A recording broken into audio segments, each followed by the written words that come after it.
चैतन्य स्वभाव से भगवान आत्मा को इतना तो अलग किया ना। ये समझने के लिए, समझाने के लिए भी गुण और गुणी में भेद तो उत्पन्न किया ना, समझाने के लिए। ये व्यवहार हो गया, क्योंकि द्रव्य का जो स्वरूप है उसमें तो गुण गुणी के भेद है ही नहीं, वस्तु के स्वरूप में तो। इसलिए जब तक ये गुण गुणी के भेद में भी अटका है, तब तक सम्यक दर्शन की प्राप्ति नहीं। ये अभ्यास, अभी से ये अभ्यास करना, यही अभ्यास, पर्याय का स्वीकार, पर्याय का स्वीकार, प्रत्येक समय की पर्याय का स्वीकार करो। शुद्ध भाव प्रकट होगा तो उस पर्याय का स्वीकार, उस पर्याय का स्वीकार करने से पर्याय का स्वीकार नहीं होता। ज्ञानी की कैसी दशा होगी कि केवल ज्ञान प्रकट हुआ है, लोकालोक जानने में आ रहा है, फिर भी अलिप्तता है। जैसे शरीर के अनंत परमाणु है ना, अनंत परमाणुओं का पिंड ये देह है।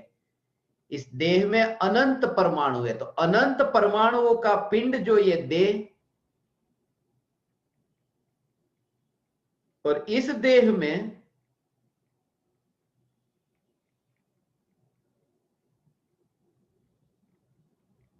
एक त्रिकाली ध्रुव भगवान आत्मा, परमाणु है अनंत, और भगवान आत्मा जैसे अनंत परमाणु से न्यारा है।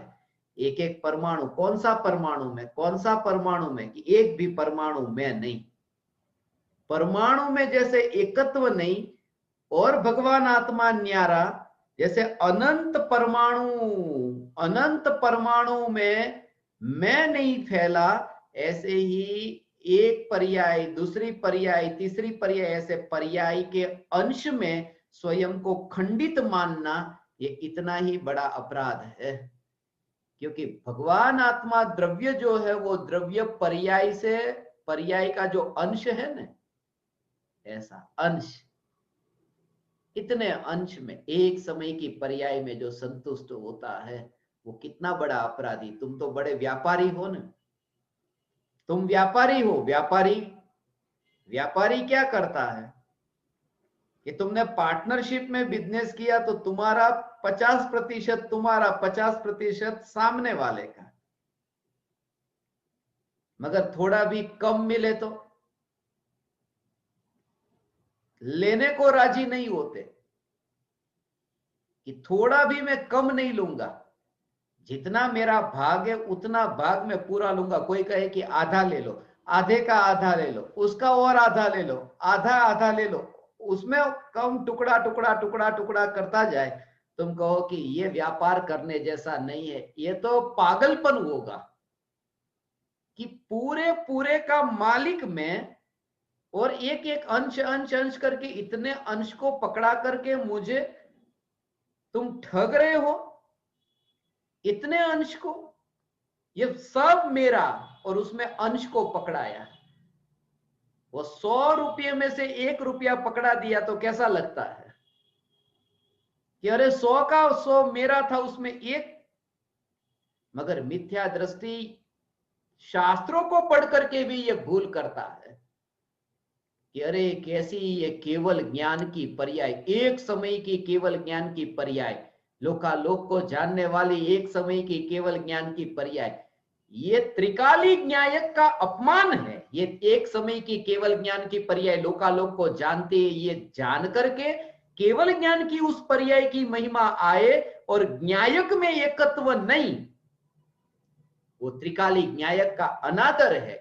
ये पागलपन है। केवल ज्ञान की पर्याय की महिमा में इतना संतुष्ट हुआ कि न्यायक का तो भाव ही नहीं पकड़ में आया। एक समय की केवल ज्ञान की पर्याय, उस पर्याय जितना स्वयं को कौन मानेगा, दूसरी पर्याय, तीसरी पर्याय, चौथी पर्याय, ऐसी अनंत और ऐसी अनादि अनंत ये ध्रुव की सत्ता, अनादि अनंत ध्रुव की सत्ता में से एकत्व न करके, वो ध्रुव सत्ता में एकत्व न करके, एक समय का अंश है जो केवल ज्ञान, उस अंश में एकत्व करना, इसे मूर्खता कहा है। जब केवल ज्ञान के अंश में एकत्व मूर्खता है, क्योंकि न्यायक देव ये न्यायक देव का घात हुआ। पूरा न्यायक देव तो एक और रखा और अंश, एक समय का अंश लेकर के संतुष्ट हो गया। ये न्यायक का अनादर है, ये समझदारी नहीं है। और ये तो केवल ज्ञान की पर्याय की बात की, यहां केवल ज्ञान की पर्याय की नहीं, अज्ञानी की हालत तो है राग की पर्याय में एकत्व है। कि जो भी राग का भाव उत्पन्न हुआ कि अरे आज तो मुझे शास्त्र का स्वाध्याय करने का भाव आया, प्रवचन सुनने का भाव आया, आज तो मेरा पूरा दिन प्रवचन सुनने में गया।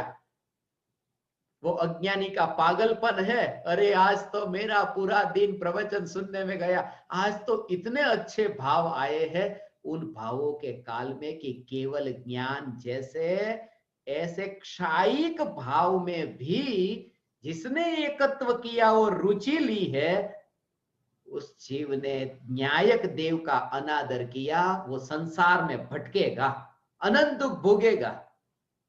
इसी कारण से, क्योंकि एक समय के अंश में ये सिकुड़ा हुआ अपने को विराट विराट को भूलकर एक समय जैसा क्यों माने। इसलिए तो पर्याय के उत्पन्न होने को, व्यय होने को, उत्पन्न होने को, व्यय होने को, ये ज्ञान के उत्पाद व्यय में आनंद क्यों रहता है ज्ञानी का। पर्याय तो ज्ञान की भी मरती है ना, ज्ञान की पर्याय भी मरती तो है ना, मगर मरती पर्याय होने पर भी ज्ञानी की मस्ती नहीं मरती, क्योंकि वो ध्रुव का आश्रय है। ऐसा ये ध्रुव चैतन्य परमात्मा, ये ध्रुव का आश्रय।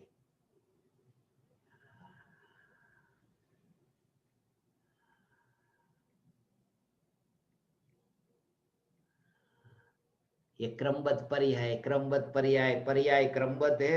एक समय की पर्याय का अस्वीकार किया तो केवली भगवान का अनादर होगा, अनंत केवली का अनादर होगा। जो भी पर्याय है ना, ये जो भी पर्याय है वो सब पर्याय क्रमबद्ध है। ये जान करके क्या करना है तुम्हें कि राग द्वेष नहीं करना।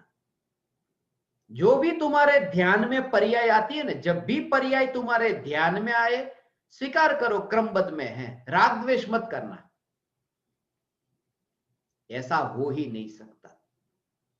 जो पर्याय तुम्हारे ध्यान में आती है और वो ध्यान में आई और राग द्वेष न हो, ये हो ही नहीं सकता। बात समझना बहुत सूक्ष्म है। जो पर्याय तुम्हारे ध्यान में आती है उसमें राग द्वेष न हो, ये हो ही नहीं सकता, क्योंकि राग द्वेष है इसलिए वो ध्यान में आई, वरना ध्यान में वो नहीं आती। वरना तो त्रिकाली न्यायक ध्यान में आता। वो जो ध्यान उसकी ओर गया पर्याय की ओर, वो भीतर का राग है। केवली भगवान के ध्यान में पर्याय नहीं आती, ज्ञान में पर्याय आती है, ध्यान में नहीं। क्योंकि ध्यान जो जाता है पर्याय की ओर, वो राग और द्वेष से जाता है। केवली भगवान को राग द्वेष है ही नहीं, इसलिए ध्यान पर में नहीं जाता। ध्यान तो अनंत सिद्धों में भी नहीं जाता केवली का। जो अनंत सिद्ध परमात्मा, उनमें भी जिनका ध्यान नहीं जाता, ध्यान एक त्रिकाली न्यायक में रहता है। ऐसा इसलिए पर्याय क्रमबद्ध है, क्रमबद्ध है। जो होना है वो निश्चित है, निश्चित है। इससे कुछ नहीं होगा। मैं क्रमबद्ध पर्याय का निषेध नहीं करता, ठीक तरह से सुनना। जो पर्याय जिस समय जब जैसी, मैं पर्याय क्रमबद्ध है उसका निषेध करता तो क्रमबद्ध पुरुषार्थ की रचना क्यों करता? क्रमबद्ध पुरुषार्थ पर इतने सत्संग क्यों हुए? पर्याय क्रमबद्ध ही होती है, मैं इसकी मनाही नहीं करता। मैं ये कहता हूं कि पर्याय क्रमबद्ध होती है, उसका तो लक्ष्य करेगा तो तेरा हित नहीं है, हित न्यायक पर ध्यान जाए तो है। पर्याय है, पर्याय का स्वीकार करना। पर्याय तो क्षणिक है, क्षणिक का स्वीकार करना, मगर क्षणिक क्षणिक क्षणिक क्षणिक पूरा जीवन उसमें न जाए। शुरुआत तो ऐसे ही होगी, पर्याय से ही होगी, क्षणिक से ही होगी। वरना मैं ज्ञान दीपकों को ये क्यों कहता, यह जगत सारा क्षणिक है, शुरुआत क्षणिक से ही होगी। मगर वहां अटकना नहीं, तुरंत ही फिर आत्मा एक नित्य है। ये पर्याय पर्याय की बात थोड़ी सुन ली, जान ली, मगर लक्ष्य ज्ञायक का फिर ऐसा लक्ष्य ज्ञायक का। इसलिए प्रत्येक पर्याय क्रमबद्ध है, पर्याय क्रमबद्ध है ये स्वीकार करना, और पर्याय की जो भी पर्याय है उसमें अस्वीकार नहीं। ज्ञानी को ये मान्यता, ये श्रद्धा कि इस जगत में जो कुछ भी हो रहा है ना, जो भी हो रहा है, हुआ है या होगा, माने प्रत्येक पर्याय जो भी है वो सब योग्य है। ज्ञानी को अयोग्य कुछ भी नहीं लगता।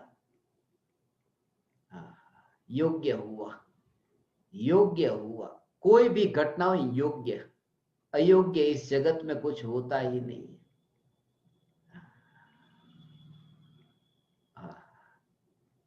योग्य योग्य हो रहा है। कांच का गिलास जो है वो गिलास नीचे गिरा और फूट गया, तो जो गिलास नीचे गिर करके फूटा उस गिलास को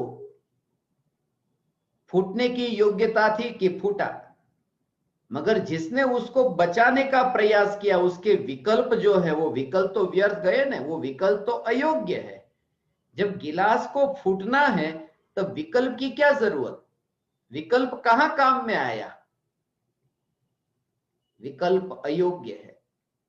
विकल्प अयोग्य नहीं है, जैसे गिलास का फूटना ये फूटने की पर्याय योग्य है, ऐसे ही विकल्प आया जो गिलास को बचाने का वह भी योग्य है। इस जगत में प्रत्येक पर्याय योग्य है ना, तो विकल्प भी एक पर्याय है, योग्य है, योग्य है। किसी आतंकवादी को, किसी हजारों लोगों को एक साथ में मार डालने का भाव आता है ना, वो मार डालने का भाव भी योग्य है। थोड़ा झटका लगेगा तुम्हें ये सुन करके, मगर ये योग्य है।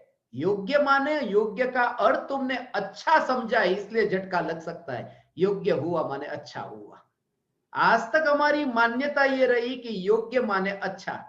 योग्य का अर्थ अच्छा नहीं है, योग्य का अर्थ है उसकी पर्याय की उस समय की योग्यता ऐसी थी, योग्यता अनुसार होता है वह योग्य है।